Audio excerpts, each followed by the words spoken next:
네, 연초부터 집값이 심상치 않습니다. 정확히 말하면 서울 강남권은 천정부지로 뛰고 있는데 반해 지방은 오히려 떨어지는 곳도 있습니다. 네, 정부가 각종 규제에 임대주택 활성화까지 집값 잡기에 노심초사하고 있는데요. 왜 이렇게 뛰는지 또 대책은 없는지 경제부 김종수 기자와 함께 살펴보겠습니다. 어서 오십시오. 네, 어서 오십시오. 네. 자, 김 기자, 먼저 집값이 어느 정도 뛰고 있는지 간단히 살펴보죠. 네, 우선 수치를 통해서 살펴보시는 게 좋을 것 같은데요. 매주 한국감정원이 전국의 집값 움직임을 내놓고 있습니다. 그런데 실제 수치를 보면 지난해 12월 18일 기준으로 전주 대비 0.18%가 올랐는데요.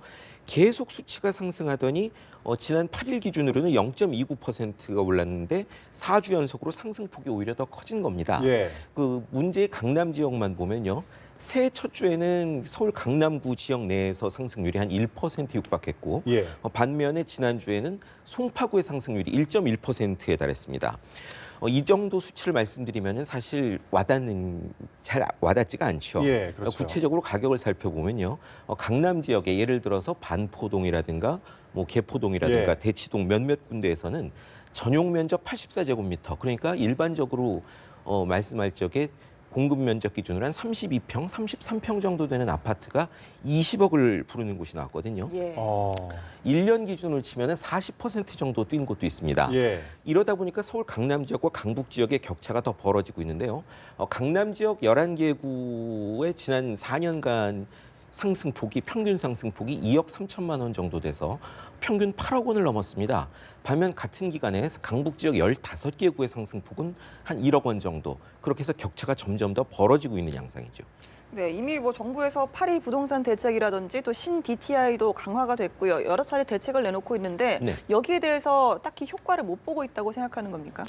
그렇습니다. 수치만 보면 그렇죠. 정부가 지난해부터 파리 부동산 대책도 있었고 또 가계부채 종합대책이라는 이름으로 부동산 돈줄을 죄는 정책도 내놨습니다.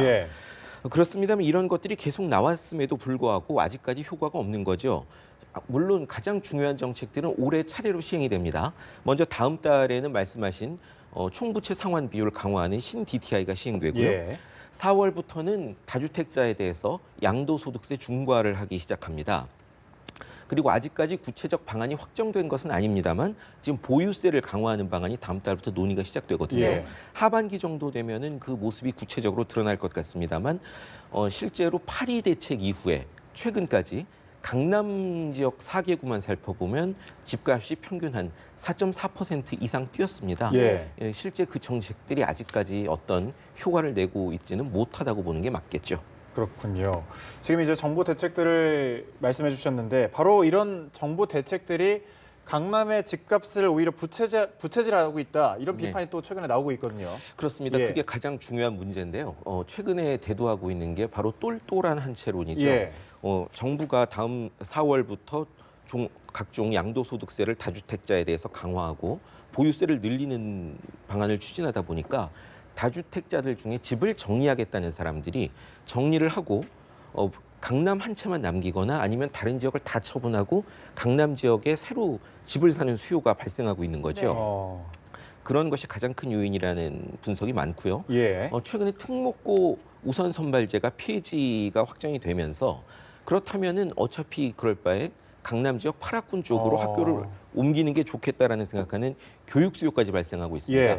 그리고 파리 대책 이후에 사실 서두에 말씀하신 것처럼 지방의 집값은 한 평균 0.6% 정도 떨어졌거든요. 그러다 보니까 지방에 돈이 많으신 그 현금 부자들이 그렇다면 상승할 곳을 찾자 해서 최근에 지방에서의 많은 수요가 강남으로 유입되고 있다는 분석들이 나오고 있습니다. 이야기를 듣다 보니까 기존 대책들이 오히려 집값을 좀 뛰게 만든 거나 다름이 없는데 이렇게 되면 전혀 다른 새로운 대책이 나와야 된다 이런 말입니까? 현재까지 보면은 그렇습니다. 일단 며칠 새 불과 작년 말부터 새해까지 한 2, 3주 되는 동안에 호가가 1억 원 이상 뛴 아파트들이 속출을 하고 있고요. 이렇게 이득이 급격하게 발생하다 보니까 다주택자에 대해서 양도세를 중과한다고 하더라도 3주택자 이상의 경우에는 최고 소득세율이 한 62%가 적용되고 여기에 또 10%의 지방세가 붙습니다. 이득의 3분의 2가 날아가는지만 그래도 그 정도의 수익률을 올릴 만한 곳이 부동산밖에 없다라는 생각들을 가지고 있기 때문에 이 양도세로 투기를 억제하는 데 한계가 있고요. 보유세 강화도 물론 하나의 대책일 수는 있지만은 이것이 가격 안정적 효과를 낼 수 있느냐에 대해서는 좀 회의적입니다. 그리고 가장 큰 것이 1주택자라든가 강남 이외의 다른 지역들도 보유세를 강화하면 부담이 커지거든요. 예. 특히 지방이라든가 강북 지역 같은 경우에. 그러다 보니까 정부가 이걸 함부로 쓰기에도 한계가 있죠. 예, 여러 가지 방법이 강구가 되겠지만 구체적으로 정부가 강남의 집값을 좀 잡기 위해서 새로이 쓸 수 있는 카드가 있다면 어떤 게 있을까요? 현재까지 거론되는 방안들을 보면요. 재건축 연한이 과거에는 20년이었다가 예. 참여정부 때 집값을 잡기 위해서 한 40년을 늘렸던 것을 다시 30년으로 줄였습니다. 네. 이거를 다시 40년으로 원상 복귀시키는 방안들이 거론이 되고 있고요. 예.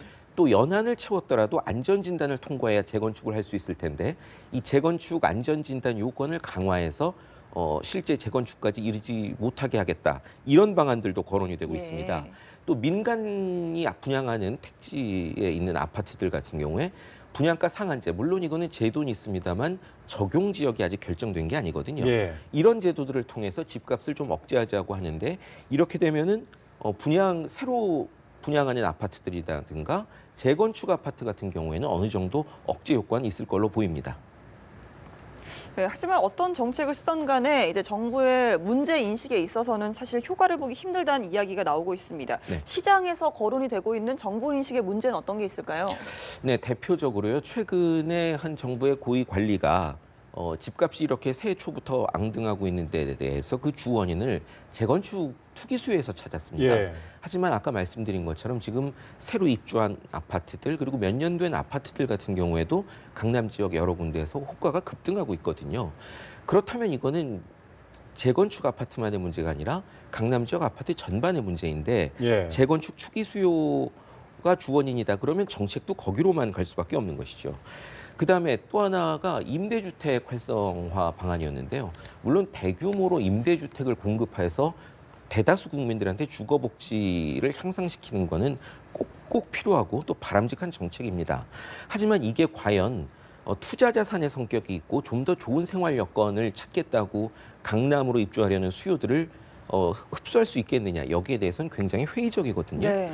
그리고 아까 말씀드린 것처럼 특목고 우선 선발제 폐지 같은 교육 정책들, 그 교육 정책 자체로서는 의미가 있을지 모르겠습니다만 집값을 강남 집값을 잡는 것에 한정해서 보면은 그다지 바람직한 정책이라고는 볼 수가 없겠죠. 예, 말씀해 주신 것처럼 어제 청와대가 부동산 문제 정책 방향을 언급을 했습니다. 지난해 파리 대책이나 이런 대책을 내놓을 때보다 좀 신중한 입장으로 보이는데요. 네, 많이 예. 신중해진 것 같습니다. 몇 가지 언급들을 살펴보면요.